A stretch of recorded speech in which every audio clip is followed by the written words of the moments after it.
Marami sa ating mga nanay o mga tatay na nagdesisyon para sa kinabukasan ng ating mga anak.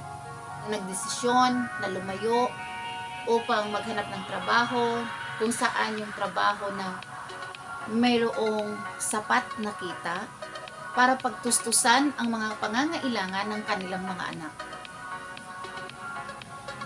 May mga magulang na ginawa yung mga bagay na yun na kahit gaano man kahirap, kahit gaano kabigat sa kanilang dibdib, pero ang desisyon nila para sa future ng kanilang mga anak, ini-endure nila yung lahat ng naramdaman nila na homesick, yung pagkawala sa tabi ng kanilang mga anak.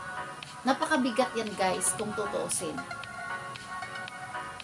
May mga magulang na nagsasucess dyan dahil sa tulong ng magulang din. Kung ikaw ay na isang ina na or ama ng iyong mga anak, sa mga desisyon mo na ginagawa, kung fully support ang magulang mo, I'm sure nagkakaroon din naman ng successful dyan. Pero paano na lang ang mga magulang na nagdesisyon ng bagay na yon pero hindi nag-success? Alam nyo guys, sa totoo lang, masasabi ko ito sa inyo kasi isa ako doon. Isa ako sa nagdesisyon sa murang edad na lumayo para magkaroon ng katahimikan, magkaroon ng freedom sa mga pinagdadaanan. At hindi lang ako yun guys. Sa dami kong nakilala ng mga OFW na lumayo sa kanilang asawang mapanakit, sa kanilang asawang pabaya sa pamilya.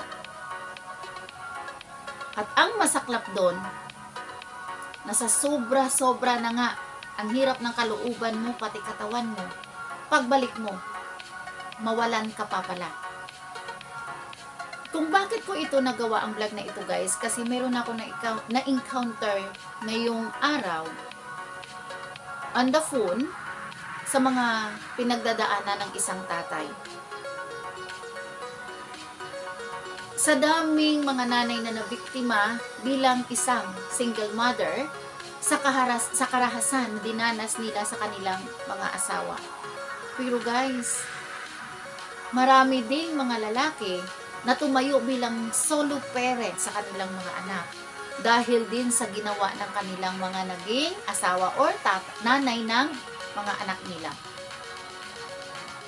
Sinabi ko nga sa kanya habang ako ay nakipag-usap sa kanya, if we try to be contented sa mga bagay-bagay na binigay sa atin ni Lord, ang pinaka-importante na nasa tabi tayo ng ating mga anak. My own personal experiences yan. When I was 23 years old, talaga, nagdesisyon ako na kahit gaano man kabigat, gagawin ko. Alang-alang sa mga anak ko. Sa pagmamahal ko sa mga anak ko.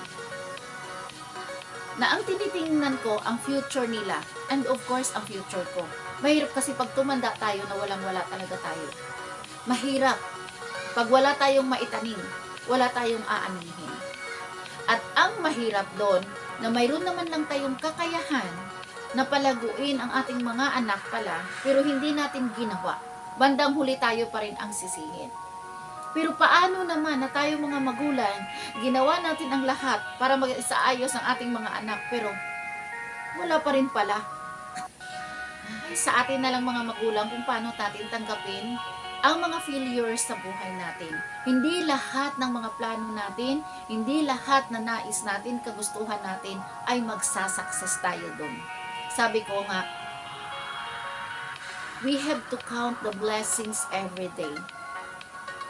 Sa nangyari sa buhay ko, na pinili ko na lumayo sa mga anak ko, para sa future nila, what's the rewards I have? What kind of rewards that I got after so many years? Siguro, may nagawa din naman ako, pero hindi na-appreciate. Yan yung masaklap na ginawa natin ang lahat para sa mga anak natin, pero hindi pala na-appreciate ng anak natin. Masakit man yun guys, pero kailangan natin tanggapin. Pero one thing I'm sure, I'm really sure, nung nagkaroon ako ng another 2 children, pinili ko na manatili dito sa Pilipinas, na kahit man gaano kahirap ng sitwasyon, I wanna be with them because I don't wanna lose them. I don't wanna lose them. And I don't wanna experience what I have experienced before. And then guys, ito, nag-success ako.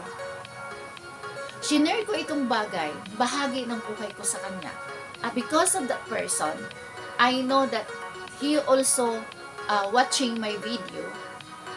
I am so blessed for your struggling na inopen mo sa akin. You shared your struggling. I am so blessed today. Because you know why? I got this courage to share to every father. Hindi madali na iwanan nating mga babae ang ating mga anak sa asawa natin or sa tatay ng mga anak natin. Kung tayo ay nahihirapan na tayo na mismo ang nanay, tayo ang nagbuntis, tayo ang nagluwal, tayo ang nag-alaga. How much more pa yung asawa natin o tatay ng mga anak natin na ginawa lang nila yan. Hindi sila nagbuntis, hindi sila ang nagluwal niyan. Much more mahihirapan sila para sa kaalaman nyo. At sa dami-dami ko nang nakilala sa mundo, nakilala sa paligid na naging single mother. Sa totoo lang guys, ang mas pinaka-nahihirapan ay yung father na nag-iisang father na alagaan, palakihin, at mag-provide sa kanyang pamilya. Yun talaga sila ang pinaka-nahihirapan. Sobra guys, ang hirap sa sitwasyon, pero I'm really proud sa mga lalaki naging single father kasi kahit man ano kahirap ang sitwasyon nila, ginawa nila yun. Ginawa nila ang best nila para sa mga anak nila. Hindi lahat man ng mga naging single father ay independent, ay responsible, pero doon ako hanga sa mga tatay na iniwanan ng kanilang asawa at kasama ang mga anak. At hinayaan nila ang tatay ng mga anak nila ang mag-handle lang, mag-alaga at mag-provide para sa mga anak nila. I'm very very proud with that. Kasi guys, hindi madali yan sa kanila. Sa nangyari sa akin noon, lahat ginawa ko para sa mga anak ko. My plan is a bright plan. Is a bright future. I did my best for their future. I had this plan. I always say to my son, please don't follow your father's footstep. Pero, hindi ko pala kontrolado ang lahat. Kasi nga guys, wala ako sa tabi nila at higit sa lahat, influensyahan sila. Yun yung mahirap, no? Kahit ano mo man kamahal, kahit gaano mo kamahal ang mga anak mo, kung meron dyan mga pakialamero at pakialamera sa pagdidisiplina, sa pagtuturo, sa pag-train sa mga anak natin, guys, hindi talaga maganda ang impact yan para sa mga anak natin. At the end of the day, ma-realize natin na nawalan na tayo. So this is exactly how I understand. This is exactly how I experience. Kaya, nung dumating yung punto na binigyan ako ulit ni Lord ng pagkakataon na magiging nanay, magiging ina sa 2 anak, hindi ko na hinayaan ang mga tao sa paligid ko na mangialam sa pagka-nanay ko. Hindi ko na hinayaan na malayo ako sa kanila para bigyan ng pagkakataon ang ibang tao na makuha ang atensyon ng mga anak ko na mapunta sa kanila. Hindi ko na hinayaan na mawalan ako bandang huli. So this is a successful situation. Ginawa ko ang lahat, ang best ko, para hindi lang ako malayo sa mga anak ko. Na kahit anuman ang hirap ng sitwasyon, sabay-sabay namin hinarap ang mahirap na sitwasyon. At guys, sa totoo lang, ang saya ng sitwasyon namin pala. At alam niyo ba kung anong na-realize ko? Sana hindi ko na pinagkatiwala ang mga anak ko noon sa mga tao na hindi ko naman pala pwedeng pagkatiwalaan.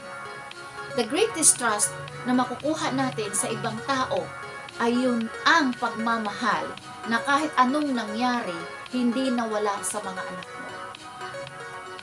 Paano na lang guys? Kung one of you had this experience like me, napakalungkot guys. Kahit ano ka pa kasama na ina, sa tingin ng mga anak mo, sa tingin ng mga in-laws mo, sa tingin ng mga kapatid mo, magulang mo, there is no one. There is nobody knows how your feelings as a mother. There's a lot of wrong judgment na ginawa sa akin ng mga taong yon, pero hindi nila nagawa ang the right judgment kung ano ang nasa puso ko. Napakasaklap mo, no? Husgahan ka ng mga bagay na hindi naman pala tama, na hindi dapat nila ihusga sa'yo. How poor thing they are. They act like a smart. They know, they thought that they have this good judgment, but you know what? He doesn't have at all. Kasi yung tamang judgment dapat natin sa kapwa natin, ay yun dapat ang ipaglalaban natin. Hindi yun ipaglalaban natin ang wrong judgment natin para masaktan lang ang isang tao. Kaya sabi ko guys sa inyo, no matter what, put everything, put your faith to God.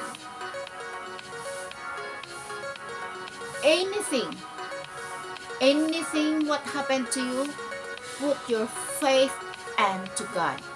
God is always there for you, to protect you, to guide you, harm no more, because He loves you unconditionally. Huwag kayong mag-alala sa mga bagay-bagay na dinanas nyo sa araw-araw. Just go on with your life, follow the flow, and still keep your faith steady with God. Kasi siya ang mag-guide sa inyo, siya lang ang nakakaalam sa future mo. There's no one else. No matter how judgment you receive from the member of your family, from your neighbors, from your friends, don't bother about it. They know nothing about you except judging. Mahirap guys, mahirap talaga ang survivor natin. Pero kailangan natin iparamdam sa mga anak natin na kahit tayo lang nag-iisang magulang, maramdaman nila na may kasama ka pa rin, which is God. Hindi natin ilalang na magkaroon tayo ng kasama para palakihin ang mga anak natin. You have to put your faith unto God to raise your children up. Kasi yun lang talaga guys, ang tanging paraan na ma-achieve mo ang goal na happiness na gusto mo sa buhay mo. Na ma-achieve mo ang plan mo para sa kanila. Aanhin natin ang maraming pera tayo, malayo tayo sa kanila. At bagkos, lalong lumayo pa ang loob nila. Guys, wag na nating hayaan na mangyari yan. Kasi guys, based on my experiences, I am the one who made the decision to get away from those people na hindi talaga makakatulong emotionally at psychologically sa akin. And then, nasulo ko ang moment together sa dalawa kong anak. And then, nagkaroon ako ng success na kung paano ko sila pinalaki na may pagmamahal, respeto, at magkakasama kami. Sana guys, you continue watching my videos, and I hope that I always encourage you with my words of wisdom here. Thank you, and have a blessed day.